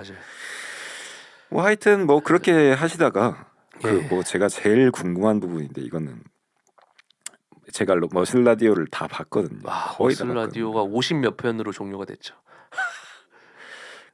그 머슬 라디오라는 거를 시작하게 된 계기 저는 좀 예상이 되지만 왜 시작하게 됐나요? 그런 1일 컨셉. 영상을 종료하는 시점으로부터 아마 시작이 됐던 것 같아요. 더 이상 이거는 내 스트레스의 한계고 내가 할 수 있는 약속을 할 수 있는 게 아니다. 그리고 이제 어느 정도 수준까지 왔냐면 구독자들이 왜 이러는 거냐고 할 정도로 이러지 말라고. 우리는 1일 영상 안 해도 된다. 한데 이제 저 혼자만 미련하게 그 약속을 지키고 있었던 거예요. 그래서 머슬 라디오를 하게 된 거는 이제 아마 거의 머슬 라디오 전에 했던 최초의 인터뷰 영상이 제주도에 계시는 미스터 코리아 이동익 선생님을 첫 번째로 인터뷰를 하면서 제 얼굴이 거의 공개적으로 처음 유튜브에 모습이 인터뷰 콘텐츠로 됐고 그 인터뷰 콘텐츠가 굉장히 조회가 높았어요. 당시 저한테는 막 5만 이상이니까. 그래서 요거를 콘텐츠화를 한번 해보자. 근데 나는 인터뷰하는 거가 재밌더라고요. 사람들한테 전 제 얘기를 하는 거보다 남의 얘기를 듣고 싶은 거가 더 좋은 사람이거든요. 네네네. 그래서 해보자 해서 시작을 했고 그리고 언젠가는 이런 이제 어떻게든 보면은 이제 소개하는 컨텐츠나 이런 것들은 고갈이 돼 있지만 국내에 있는 보디빌더들과 직접적으로 만나서 인터뷰를 하는 컨텐츠는 계속적으로 이어갈 수 있겠다. 보디빌딩이 유지되는 한 이런 생각을 했었어요. 유지 가능한 컨텐츠가 필요했던 거죠 저한테는. 저는 외국 무슨 보디빌딩 유튜브 채널에서 뭐 미국은 뭐 팟캐스트가 너무나도 네. 활성화돼 있으니까 그런 거 보고 리퍼런스로 하신 줄 저는 팟캐스트가 뭔지도 몰랐어요. 알았어요. 그때는 인터뷰를 하다 보니까 4, 50분을 한 거지. 네.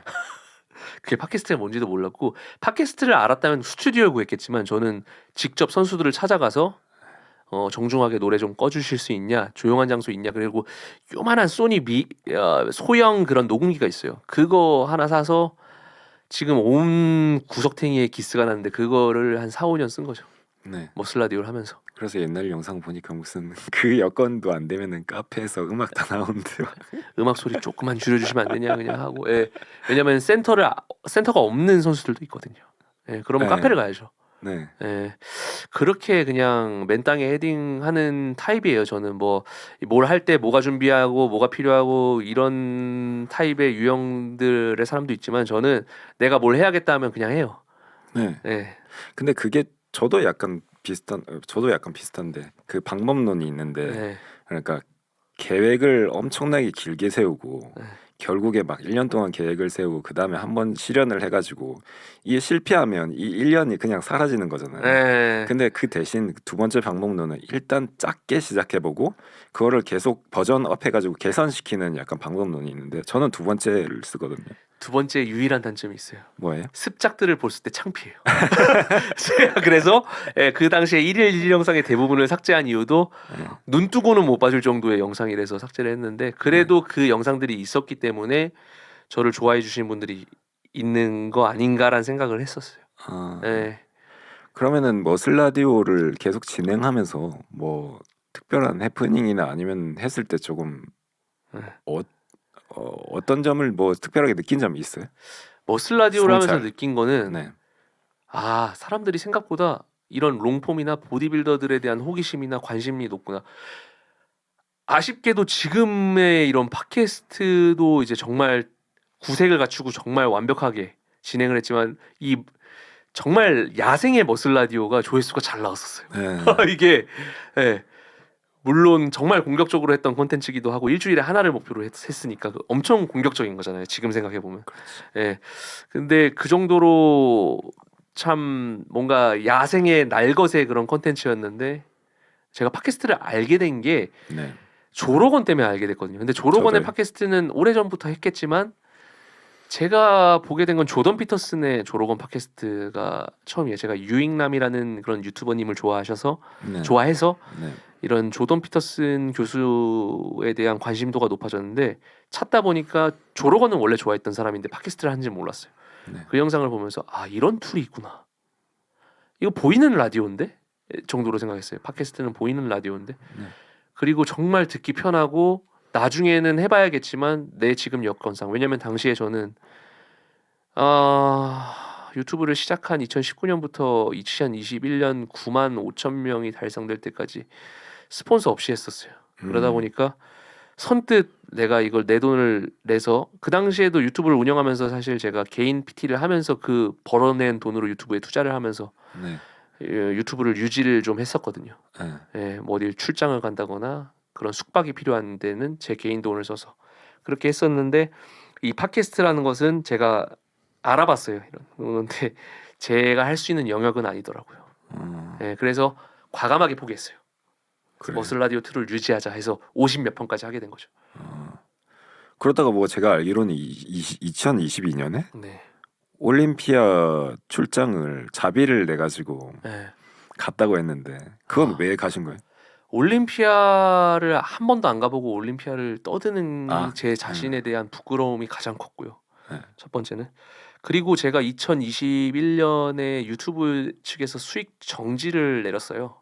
왜요? 이유 같은 경우는 이제 가장 메인 이유는 제가 나중에 찾은 건데 왜냐하면 한국 유튜브 코리아에 문의했을 때는 답변을 못 받았는데 해외 유튜브에 이제 제가 영어가 되니까 컨택을 해서 확인한 결과 저는 이제 인터뷰를 번역하는 소스를 많이 썼었어요. 예. 그거를 그냥 통으로 올리기도 하고. 근데 그거를 무허가로 한 건 아니에요. 그분께 직접 이메일을 보내서 허가를 받고 자, 한국 사람들을 위해서 좀 번역해서 제 채널에 올려도 되냐? 오케이 승인하고 했는데 유튜브 자체 내에서는 재사용된 컨텐츠로 판단을 한 거예요. 네. 왜냐면 번역이 돼 있고 화면은 다르지만 유튜브 세상에 같은 영상이 두 개가 있는 거잖아요. 네. 그럼 그건 재사용으로 판단한 거죠. 그런 영상들을 하나하나 지워다 보니까 굉장히 많더라고요. 제가 했던 게 해왔던 게. 네. 그걸 처리하고 나서 한 3, 4개월 만에 수익이 복구가 되긴 했어요. 근데 그렇죠. 그 3, 4개월 동안은 정말 어떤 생각을 했냐면 여러 가지 생각들을 했어요. 그때 또 제가 결혼을 해야 되는 시점이기 때문에 물론 와이프는 돈을 잘 벌었지만 저는 그 당시에도 돈을 잘 못 벌었거든요. 네. 그래서 부끄러운 남편이지만 와이프는 그냥 하고 싶으면 하라는 식으로 얘기를 했었어요. 근데 하고 싶으면 하라는 것도 유튜브를 제가 할 수 있었던 것도 돈이 많이 안 벌리지만 네. 그나마 유튜브 수익이 시청 수익이 있었기 때문에 운영을 했던 거거든요. 3, 4년 동안. 네. 그리고 그 근간에는 사람들이 스폰을 안 받는 그 근간에는 전 남한테 빚지는 걸 극도로 싫어해서 돈 한 번 빌려본 적이 없어요. 살면서. 예, 친구들한테 정말 급할 때 5만 원 바로 이제 그런 거는 있었지만 네. 돈을 빌린 적이 없을 정도로 저는 돈을 빌려주면 빌려준 적은 많지만 없었어요. 그 정도로 극도로 그게 싫고 빚지는 게 싫어서 구독자들한테 빚지는 거라는 생각이 드는 거예요. 제가 닭가슴살을 팔고 옷을 팔고 이런 것들이 네. 그렇게 살아오다 보니까 유튜브 채널 운영하면서 어떤 스트레스를 받았냐면 오히려 반대의 스트레스, 정말 싸가지가 없는 메타인지가 떨어지는 것 같아요. 지금 보면은 네. 내가 이렇게 하는데 니들이 안 봐주는 건 너무한 거 아니냐? 뭐 이런 너무 힘드니까 사는 게 돈은 없고 나는 이 개고생을 하고 내 돈을 써가면서 일을 하는데 구독자들이 미운 거예요. 네. 조회수가 안 나오면 니들이 어떻게 나한테 이래? 이런 마음까지 드는 거예요. 사람이 옹졸해지고 돈이 없고 피폐해지는 거예요. 네. 근데 수익 정지가 나서 불가피한 상황에 스폰서를 제가 공개적으로 구하게 됐어요. 어떻게 구하게 됐어요? 메일 영상을 보내서? 만들었어요. 13분 정도의 스크립트도 없었어요. 제 생각을 말했어요. 제가 3, 4년 동안 스폰서를 안 받고 활동했던 거는 신세지기 싫어서 한 게 제일 컸고 그게 신념처럼 자리 잡아서 절대 안 했던 거죠. 그동안 광고 제의가 나중에는 아예 오지 않을 정도로 광고 스폰 안 받는다는 걸 아예 메인에다 걸어놨어요. 메일도 오지 말라고. 네. 그 정도였는데 사람이 정말 결혼도 해야 되고 당장에 수익이 없고 유튜브를 하고 싶으니까 유튜브를 하고 싶었던 게 제일 컸어요. 이거를 그만하고 싶지가 않았어요. 그래서 도와달라고 했어요. 사람들한테. 그때 이제 정말 많은 회사 업체들이 연락이 왔고 아 그래요? 예. 그 중에서 이제 뭐 지금은 언급하겠습니다. 저는 랭킹닷컴이랑 이제 어떤 이유로 그만하게 됐지만 저는 랭킹닷컴한테도 감사하고 네. 랭킹닷컴을 소개해 주신 대표님한테도 감사하고 네. 그리고 그 당시에 첫 번째로 손을 내보내준 업체가 이제 의류 업체인 샤버페럴. 네, 지금도 디터민드로 이름이 바뀌어서 저랑 아직도 함께 하고 있지만 첫 번째로 손을 내밀어준 그런 업체들이에요. 그래서 너무너무 감사하고 그 당시 그 두 업체가 이제 저를 도와주는 것만으로도 저는 너무 감사했어요. 그리고 그 두 업체가 도와주기로 시작한 시점부터 2달 뒤에 수익 정지도 풀린 거예요. 제가 재사용 콘텐츠를 지우고 검토해 주세요 했더니 승인이 난 거죠. 네. 아 그렇게 해서 이제 나는 이제 그렇다면 이렇게 내가 구글 시청 수익이 아니라 다른 수익이 벌리면은 나도 돈을 더 과감하게 써야겠다 네. 해서 올림피아를 가게 된 것도 큰 것 같아요. 왜냐면 그 전까지는 제가 올림피아를 갈 수 있는 형편이 안 됐어요. 너무 가난해서. 네. 네. 물론 제가 아까 말씀드린 대로 건설 회사를 통해서 돈을 벌고 재테크가 잘 돼서 회사를 나왔다고 했지만 재테크는 재테크예요. 네. 그거 제가 쓸 수 있는 돈이 아니잖아요. 네. 이런 이제 그렇기 때문에 너무 쪼들리는 상황에서 올림피아를 갈 엄두가 안 났지만 이제 가보자 이게 된 거죠. 그 스폰은 그렇게 받아가지고 바로 또 썼네요. 그 써야죠. 득표를 위해서. 당연히 써야죠.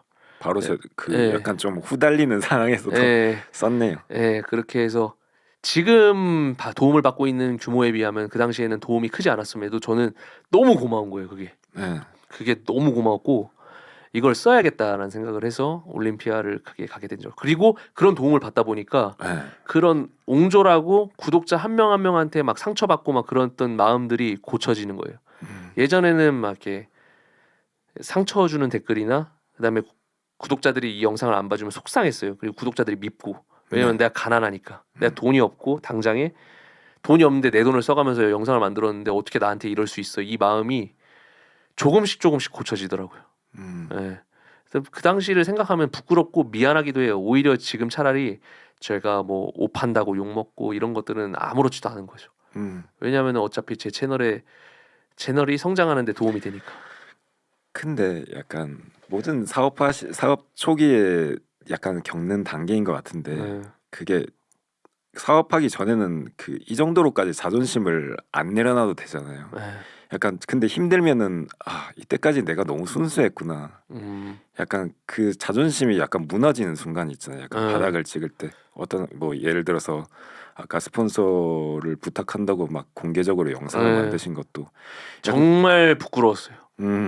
그러니까 내가 이 정도까지는 보여주기 싫은데 사람들한테 예. 정말 이렇게까지 유튜브를 해야 되나라는 생각을 하면서도 유튜브를 하고 싶었어요, 진짜.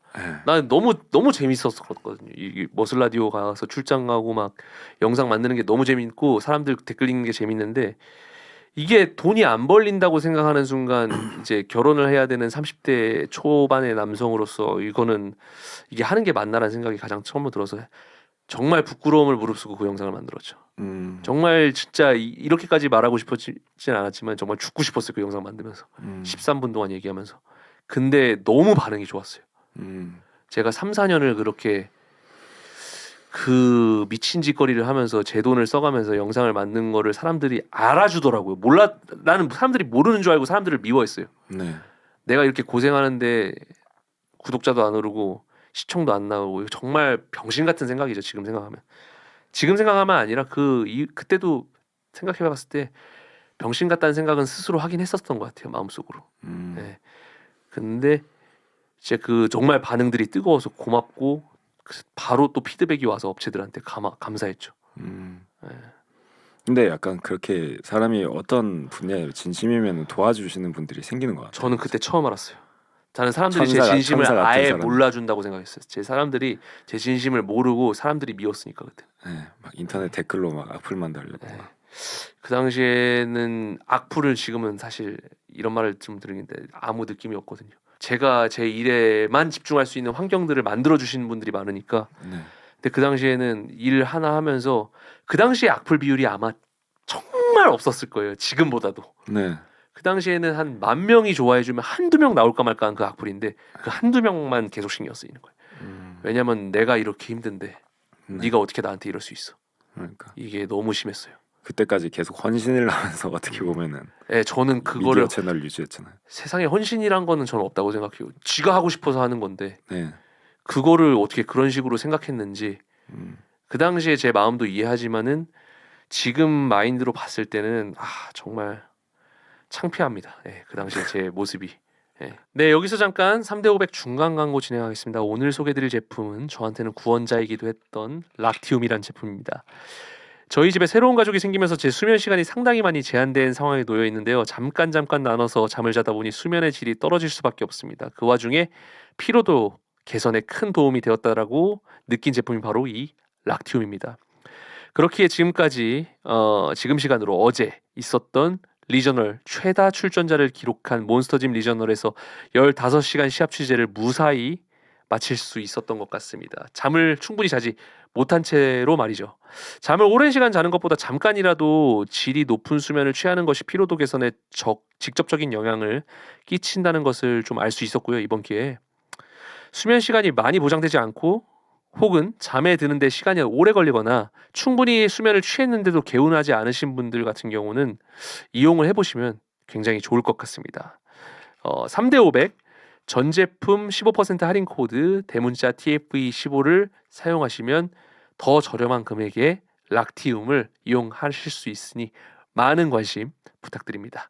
네, 그러다가 결국엔 삼손 다오다라는 선수를 네. 그 한국에 데리고 오시게 됐는데 저는 솔직히 말해서 그 보디빌딩을 잘 몰라가지고 네. 그분이 얼마나 영향력이 있으신 분인지 그 데려왔다는 거가 얼마나 큰 일인지 모르거든요.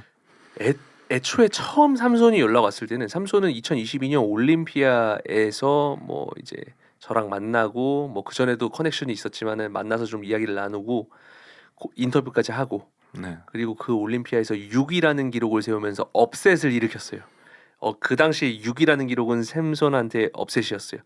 그러고 나서 올림피아 한 달 후쯤 지났을까 1월 달에 저한테 개인적으로 연락 와서 혹시 내가 한국에 가고 싶은데 내 한 프로젝트를 좀 추진해 줄 수 있냐. 그래서 제가 그 당시 뭐 거절이 아니라 그냥 해보겠다 했어요. 오케이. 그럼 내가 스폰서를 한번 모아볼게. 네. 네, 그냥 막무가내로 했었어요. 근데 스폰서가 당연히 이제 저랑 이제 친한 제로투 히어로 이런 장비 업체의 대표가 처음 바로 그거를 이제 도와주기로 하고 네. 몇 개의 업체와 그다음에 제가 알고 지낸 헬창 TV 시연이 형님의 그런 도움 그다음에 짐레코라는 또 업체를 운영하신 제가 아는 형님 왜 도움을 받아서 추진을 그냥 한 거예요. 오케이 그냥 하겠다. 근데 그 계약서를 작성하고 쓰고 나서 이 2달이 지나서 그 사람이 아놀드 클래식을 우승해 버린 거예요. 그거는 정말 말도 안 되는 일이었거든요. 올림피아 3등을 했던 사람을 이기고 아놀드를 우승한 거예요. 그래서 저는 갑작스럽게 아놀드 클래식 챔피언을 초청하게 된 거예요. 4월 달에 이제 오기로 하고 그리고 나서 이제 물론 이제 도와주신 업체분들이었지만 저도 이제 분담을 해야 됐기 때문에 저는 개인이었거든요. 제가 일단 기본적인 인건비, 매니지먼트라고 해야 되죠. 데리고 다니고 이런 것들을 제가 하는 거고 당연히 그 차도 저희 와이프 쪽에 이제 카니발 리무진이 있었어요. 카니발 리무진을 빌렸어요. 와이프분이 어떤 일 하시는지 여쭤봐도 돼요? 음악을 하시는데 음악을 해서 앨범도 내셨고 했는데 이제 워낙 대중 앞에 나서는 거를 싫어하시는 타입이라서 이제 교육자의 길로 가고 있고 지금은 기획사에서 아이돌도 가르치고 지금은 안 하고 있습니다. 기획사에서 아이돌도 가르치고 보컬 트레이너도 개인적으로 하고 지금 대학원 석사 수료 과정까지 하고 이제 박사를 할 거예요. 이제 나중에 애가 크면 네, 그런 식으로 교육자의 길로 가고 있는 실용 음악인입니다. 네. 그래서 그 차를 빌리고 또 제 생돈을 한 500에서 700 사이를 제가 썼어요. 그러다 보니까 와이프가 뭐 하는 거예요 옆에서 이제 나오죠. 너가 얻는 게 뭐야 이걸 해서. 근데 막상 대답을 하기가 힘든 거예요. 내가 얻는 게 뭘까? 그 당시엔 몰랐거든요. 제가 이렇게 크게 얻게 될 줄은. 얻는 게 뭘까라고 질문했을 때 나 팟캐스트 콘텐츠 하잖아. 왜냐면 제가 팬미팅 비용도 삼손한테 줄 돈이 그 당시에 업체가 이제 모으고 해도 비행기 값에 숙박에 이런 걸 다 하고 삼손 줄 돈을 만들다 보면 큰 돈이 아니어서 그래서 제가 팬미팅으로 번 800만 원을 삼손한테 다 줬어요. 미친 짓이죠. 왜냐면 그 중에서 몇 퍼센트는 제가 가져가야 되잖아요. 그렇죠. 근데 제가 다 줬어요 그냥. 네. 그러다 보니까 저한테는 100원도 안 남고 팟캐스트도 조회수가 많이 나오지 않죠 당연히. 네. 그 당시에는 제대로 팟캐스트를 한 게 아니라 이제 습작처럼 그 당시에 당연히 부딪혀서 했던 거니까. 그렇게 하다가 이제 보니까 그게 바이럴 거기서 나온 추가적인 컨텐츠들이 바이럴이 심하게 된 거예요. 삼손이 한국 팬들 앞에서 게스트 포징을 했는데 헬스장에서 네 팬미팅을 했는데 팬미팅에 게스트 포징을 개념을 섞은 거는 제가 알기로 한국에서는 아마 제가 처음이지 않을까 싶은데 아니 뭐 다른 데서 했을 수도 있고요. 해외 선수를 데리고 와서 한국 사람들 앞에서 시합이 끝난 지 얼마 안 된 거대한 바디빌더가 한국 사람들은 접할 기회가 없잖아요. 올림피아 선수들 중에서도 150kg에 가까운 그 거구의 선수가 탈의한 모습들을 보는 경우가 몇이나 되겠어요. 근데 사람들이 너무나 좋아하는 거예요. 그 80명의 사람들이 환호를 하고.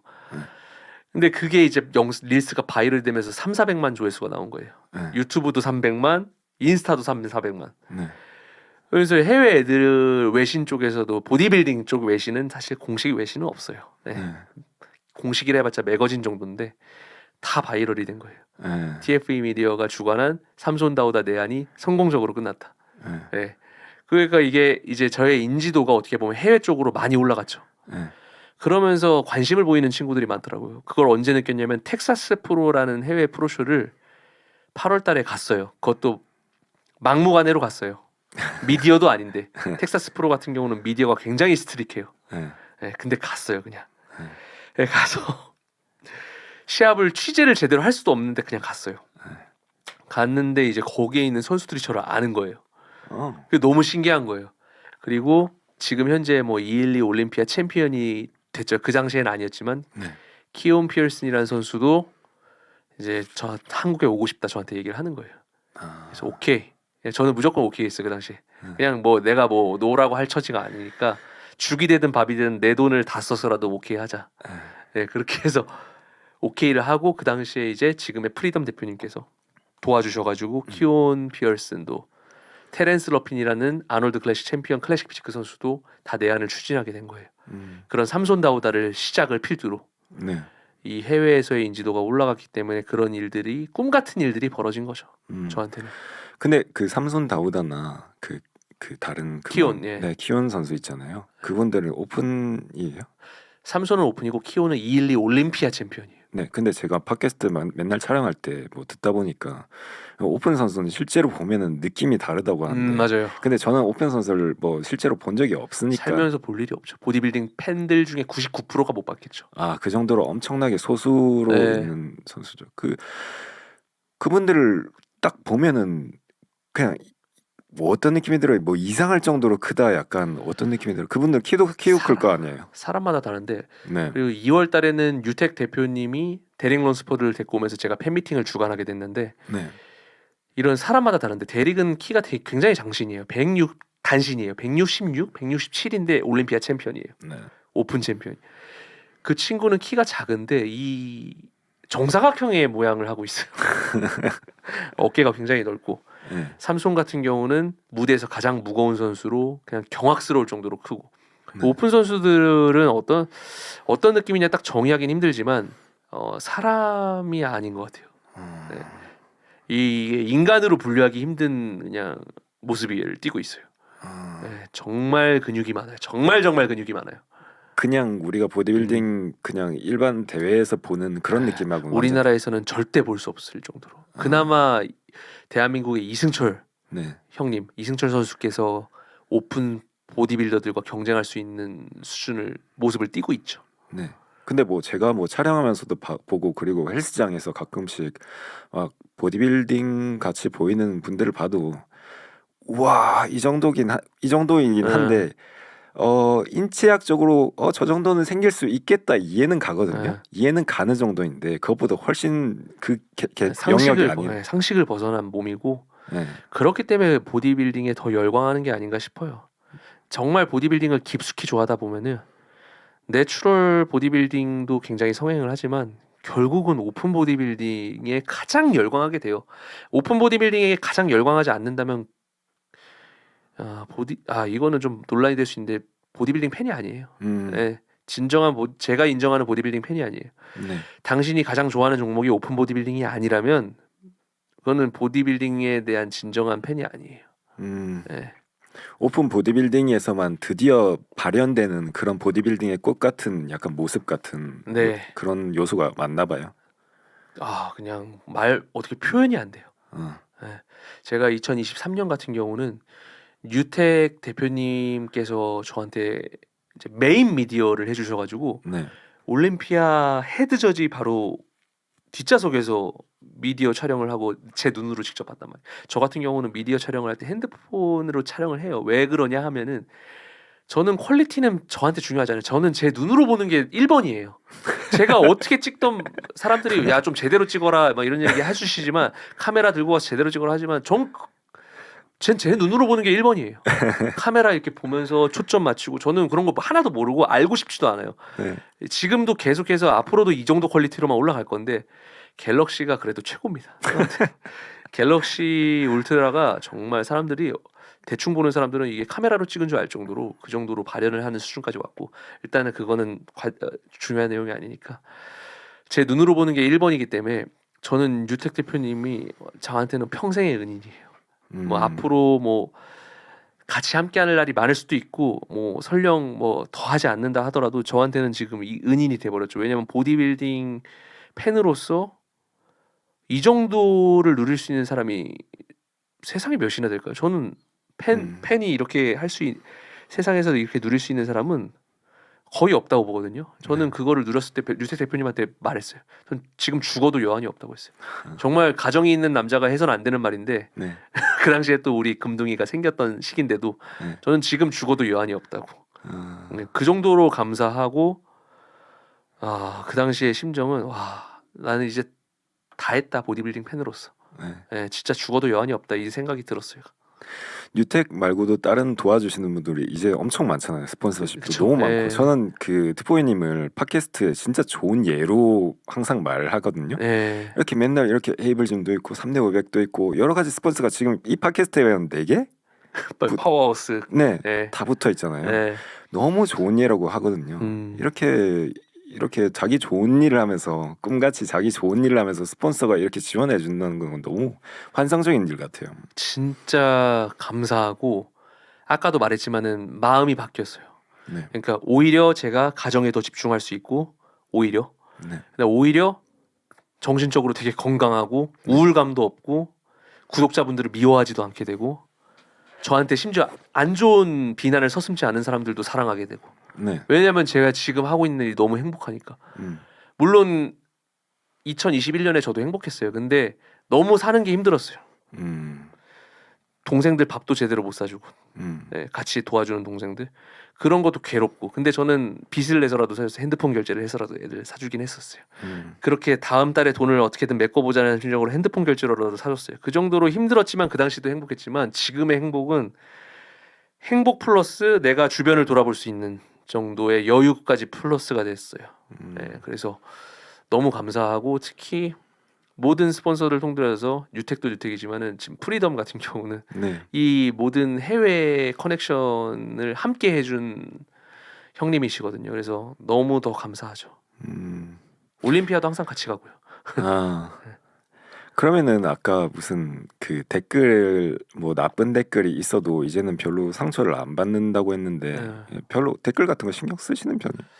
근데 이런 댓글은 신경 써요. 왜냐면 저를 위해서 나와준 채널의 출연자를 향한 비판이 아닌 무지성 비난들은 네. 왜냐면은 다 저 같을 수는 없거든요. 저도 예전에는 사는 게 힘들고 퍽퍽해서 힘들어했던 시기가 있을 만큼 각자 어떠한 이유에서든 그 비난을 힘들어하거든요. 네. 어떤 다른 원인에 의해서. 그래서 저는 일단은 제 출연자들을 향한 무지성 비난은 무조건 삭제합니다. 네. 도를 넘은 건 차단까지도 해요. 네. 근데 저는 조금 예전에 그 사과 코치님 네. 그 나오는 편에서 댓글을 좀 봤는데 저는 이 부분에 대해서 사람들이 아직까지도 좀 예전보단 나아졌지만 아직까지도 이 부분에 대해서 인지를 좀 제가 생각했을 땐 못 하시고 있는 것 같다고 했는데 예를 들어서 저는 MMA 너무 팬이라서 MMA에 존 존스라고 있어요. 저 엄청 좋아해요. 네, 존 존스랑 GSP라는 선수가 네. 있는데 그분 코치하셨던 분이 그렉 잭슨이라는 네, 알고 있습니다. 명 코치거든요. 네. 그분은 MMA 시합이나 격투기 시합 한 번도 안 뛰신 분이거든요. 그렉 잭슨 아카데미 그분이 네. 한 번도 안 뛰셨어요? 한 번도 안 뛰었어요. 이건 충격인데. 자기 네. 인생에서 뛴 적이 없어요. 네네. 그뿐만 아니라 트레이너 중에서 미국 트레이너 중에서는 그런 분이 많거든요. 선수와 트레이닝은 너무 잘 아시겠지만 완전 코치는 완전 다른 영역이라고 생각하거든요. 물론 당연히 뭐 선수 경험을 해서 뭐 도움이 될 수도 있지만 뭐 그게 necessary한 그건 아니라고 생각해요. 근데 약간 저는 거기서 뭐 댓글 보고 뭐 시합도 안 뛰어본 사람이 무슨 뭐 거기에 대해서 얘기를 한다 했을 때 그걸 아직도 그 약간 선수와 코치를 약간 비슷한 영역으로 보나? 약간 이 생각을 좀 했거든요, 개인적으로. 그거는 근데 그분만의 가치관이 아니라 거기에 좋아요를 누르신 모든 분들의 가치관이라고 생각하기 때문에. 네. 근데 지금 이 자리에서 말씀드리자면 저는 시합을 뛰고 싶다는 생각을 해본 적이 없어요. 운동을 좋아하면서. 아까도 말씀드렸지만 운동은 저한테 정신 수양에 가까웠지 음. 몸이 좋아지기 위한 수단보다는 너무 우울감에 사로잡혀 있고 힘들었던 제 20대를 버티게 해준 수단이었거든요. 정신적인 메디테이션. 수단이었거든요. 예. 근데 이제 막 시합을 나가볼까라는 마음, 시합이 있는지도 몰랐고, 네. 그리고 일단은 저는 뭐 다이어트를 못하는 것 같아요, 제가. 예. 음. 물론 이제 미니컷이라는 걸 통해서 좀 체중을 줄이기도 하는데 네. 그냥 다이어트 자체를 해야 되는 목적이 시합이면 하겠죠. 네. 근데 시합이 아니니까 안 하게 되는 것 같아요. 예. 다이어트를 하게 되는 가장 큰 목적은 이제 카메라에 비친 제 얼굴. 예전에 너무 부하다 싶으면 빼죠. 예전 뭐 슬라디오 보니까 몰라보겠던데. 그때가 볼이 아마 이렇게 들어요. 81, 2kg고 지금이 한 93kg니까 제가 봤을 땐 85kg까지는 유지를 해야지 제가 가장 건강한 것 같은데 네. 참 빼기가 쉽지가 않은 것 같아요. 요새는 막 그런 댓글을 다는 사람에 대해서 어떻게 생각합니까? 아 특보이 요새 뭐 많이 먹는가 보다 약간 이런 댓글에 대해서 어떻게 생각해요? 그거는 맞는 말씀이다. 정확하게 보시고 있다. 저는 일단은 일반인처럼 살아간다고 보여야겠죠. 예전처럼 이제 단백질을 많이 먹지도 않고. 그럼에도 불구하고 저는 개인적으로 사람들이 어떻게 생각하는지 몰라도 저는 제 몸은 계속 조금씩 좋아지고 있다 생각해요. 네. 제 생각에는. 제가 운이 좋게도 프로분들하고 많이 운동을 하면서 많이 배웠거든요. 네. 동양기로도 많이 배우고 하고 하는데 그래서 많이 발전을 했고 안 다치고 운동을 할 수 있는 것 같아요. 근데 요즘 같은 경우는 이런 프리웨이트보다 이런 기구들을 적절히 잘 사용하는 방법을 깨우친 것 같아요. 그러면서 정말 관절에 타겟이 안 되고 근육으로만 운동하는 느낌을 비로소 느끼고 있어요. 16년 만에. 네, 그래서 너무 행복해요. 운동이 재밌고. 그 깨달음을 얻게 된 계기는 누구로 인해서? 선수분들하고 오랫동안 이 선수 저 선수의 가치관을 들은 것도 있지만 사실 스스로가 제일 큰 것 같아요. 네, 그리고 기구들을 쓸 때 아무 생각 없이 쓰는 게 아니라 왜 이런 기구를 만들었을까를 좀 생각을 하면서 쓰는 것 같아요 요새는. 예, 그리고 근육이 어떻게 움직이는가를 좀 더 신경 쓰고 예전엔 진짜 그냥 부딪혔거든요. 네. 예, 그런 시기들을 지나서 이렇게 온 것 같아요. 그래서 너무 운동 만족도도 높고 한 가지 흠이 있다면 나이가 들면서 체력이 안 받쳐주기 때문에 이틀 운동하면은 3일 차를 못 하기 때문에 지금 바꿨어요. 다 2일 운동하고 하루 쉬고 2일 운동하고 하루 쉬고 네. 이렇게 바꾸고 나니까 피로도도 많이 개선되는 것 같아요. 나이에 맞게끔 그렇게 해가는 게 맞는가 아닌가 싶어요. 네, 그래서 뭐 이제 뭐 거의 마무리 단계로 되는데 혹시 뭐 향후 계획이나 뭐 어떤 특보의 채널을 제외하더라도 뭐 어떻게 미래 계획이 어떻게 되세요? 요새 또 새로운 특보의 주니어가 나왔고 네. 뭔가 생각에 뭔가 변화가 좀 많이 생겼을 거라 예상이 되는데 예. 아들이 생기니까 아들이 또 저는 아기를 그렇게 좋아하지 않았는데 아기를 좋아하지 않았는데 아들은 또 너무 이쁘더라고요. 네. 예, 너무 이쁘고 그래서 지금이 안정적인 삶을 영위하고 싶은데 그래도 계속해서 무언가를 좀 더 도전해보고 싶은 마음도 있긴 있어요. 근데 그게 일단은 아까도 말씀드렸지만은 팟캐스트의 양을 많이 늘리고 싶은 게 1번. 네. 예. 왜냐면 저는 이게 사람들은 이게 하다가 안 되면은 그만하잖아요. 많이 그러잖아요. 근데 저는 안 됐을 때 밀어붙여서 되게 해본 적이 몇 번 있거든요. 수요가 없을 때도 밀어붙여서 되게 한 사례를 몇 번 한 적이 있어서 네. 이것도 하면 된다는 생각이 있어서 밀어붙이고 싶고요. 제가 좋아하는 컨텐츠고 밀어붙이고 싶고 미래에 대한 계획은 항상 뚜렷하게 세워놓지 않는 편인 것 같아요. 그냥 흘러가는 대로 사는 사람이에요. 저는 그냥 아까 아까도 말했지만 영상 초반에 말씀 한량, 예.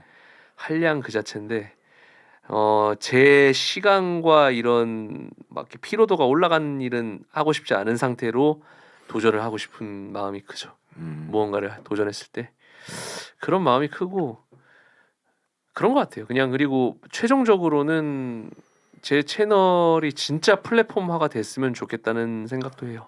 그게 무슨 말이에요? 플랫폼화가. 정말 제 채널의 취지를 제가 지킬 수 있다는 가정하가 있다면은 저는 정말 제 채널을 운영할 수 있는 대기업 정말 메타인지 떨어지는 꿈 같은 헛소리일 수도 있지만 그 사람들이 제 채널의 취지나 방향을 흔들지 않는다면은 나 언젠가는 그렇게 하고 싶은 생각도 있죠. 저는 이뤄질 거라고 거의 엄청나게 믿어집니다. 저는 이 지금 하시는 거 보면은 예. 근데 많은 사람들이 그렇게 생각할 거예요. 그렇게 하고 싶은 게 하고 일단은 제가 하는 영역에서는 그 누구도 비슷하게 흉내낼 수 없을 만큼 많은 그런 일들을 하고 싶어요. 뭐 해외 선수를 데리고 오는 것도 데리고 오는 거고 해외 선수를 팟캐스트 하는 것도 팟캐스트 하는 거고 그냥 그런 따라올 수 없는 영역이잖아요. 물론 제가 구독자가 굉장히 낮은 채널이지만 네. 그런 따라올 수 없는 일들을 많이 하고 싶어요. 보디빌딩은 아직도 사랑하십니까? 많이 사랑하죠. 네. 예, 어제 느꼈어요. 제가 15시간 동안 보디빌딩을 관람하면서도 재밌게 봤거든요. 네. 아, 많이 좋아하는구나 느꼈습니다. 그게 너무나도 누구보다 잘 느껴지는 것 같습니다. 정말 예전에 저는 이해가 안 갔고 사람들이 정말 놀랐던 게 저는 이제 사람들이 보디빌더들의 이런 근육 부위나 한 부위를 동그랗게 잘라서 저한테 보내요. 누군지 아냐고. 근데 저한테는 너무 쉬운 질문이거든요. 네. 근데 이거를 제가 맞춰 주시면은 우와 이래요. 어떻게 이 부분만 보고 맞히냐? 어떻게 몸만 보고 사람 얼굴 안 보고 맞히냐? 보디빌딩을 좋아하다 보면은 얼굴보다 몸을 보고 맞추는 게 더 쉬워요. 네. 근데 저한테는 너무 쉬운 일인데 사람들한테는 충격을 받아서 그게 화제가 됐던 것도 기억이 나네요. 그만큼 좋아해야 돼요. 무슨 일을 하려면. 저는 그만큼 좋아하지 않는 일을 제가 이렇게 채널 만들어서 하지도 않았을 거고. 네. 아까도 말씀하신 농구 얘기를 하셨지만 저는 세 발의 피예요. 제가 농구 유튜버 분들 하시는 분들 보면 그분들의 애정과 이런 지식 수준에 비하면 제가 아는 거는 이제 세 발의 피기 때문에 절대 안 하는 영역이죠. 알겠습니다. 너무 좋습니다.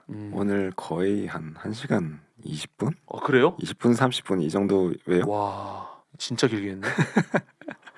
최장 시간인데. 이렇게 진행해봐도 재밌네요. 그러니까요. 저도 얘기하면서 너무 재밌었어요. 약간 질문하면서. 저도 한 번도 해보지 않은 얘기들, 지인한테만 했던 얘기들을 좀 풀 수 있던 기회라서 좋고, 그리고 제가 좀 아시겠지만 막 다정다감한 성격은 아니거든요. 그래서 다정다감한데 실제로. 그래요. 네. 그래서 좀 구독자분들한테 미안하기도 해요. 네. 네, 뭔가 엄청 물론 예를 갖추지만 네. 뭐 이렇게 다정다감한 성격도 아니고 뭐 어떤 DM들을 많이 받고 뭐 몸평해 주세요 이런 거 많지만 그런 제 식으로. 답변을 다 안 하거든요. 거의 답변을 안 한다고 보면 돼요. 안 하는 이유가 있다면 사실 메인으로는 바쁘고 힘들어서죠. 근데 진짜 그 정도로 좀 신경을 못 쓰고 다정다감하지 못하고 그 다정다감함이 없고 좀 제가 좋은 사람은 아니라는 생각을 하거든요. 저는 항상 착한 사람도 아니고 네. 그럼에도 불구하고 제 채널을 볼 수 있게끔 계속해서 전문성을 길러야 된다고 생각을 하고 그러니까 저란 사람을 이제 매력을 느끼지 않고 제 채널 자체에서 나오는 사람들이나 이런 플랫폼으로서의 매력을 느낀 사람들이 더 많았으면 좋겠어요. 저는 최종적으로는 그래서 제가 왜냐면 저는 자기 혐오까지는 아니지만 제가 그렇게 좋은 사람이라고 생각해본 적도 없기 때문에 네. 그 구독자분들이 저를 보고 채널을 팔로우하지 않았으면 하는 생각이 커요. 왜냐면 저란 사람은 알고 보면은 정말 따뜻한 사람도 아니고 정말 이성적인 사람이고 감정보다는 그러고 딱딱한 사람이고 대인관계도 그렇게 막 발 넓고 막 그런 사람도 아니기 때문에 개인으로서 제가 봤을 때 저는 매력적인 요소가 많이 없기 때문에 제 채널로서만 딱 전문성과 제 채널에 나와주시는 분들에게만 큰 애정을 느끼도록 그렇게 하고 싶어요.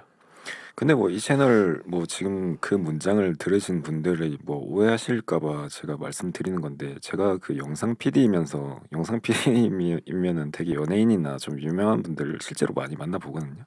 뭐 실제로 만나봐서 뭐 이상한 사람도 있고 막 그게 뭐 사실이에요. 뭐 왜냐면 그거에 대해서 나쁘게 생각하는 게 아니에요. 왜냐면은 내가 그 카메라 앞에서 보여줄 수 있는 퍼포먼스를 보여주고 그 다음에 쉰다고 약간 생각하시는 분 실제 성격이랑 다른 게 저는 그거에 대해서 엄청 긍정적으로 생각하거든요. 왜냐면 프로페셔널 하잖아요.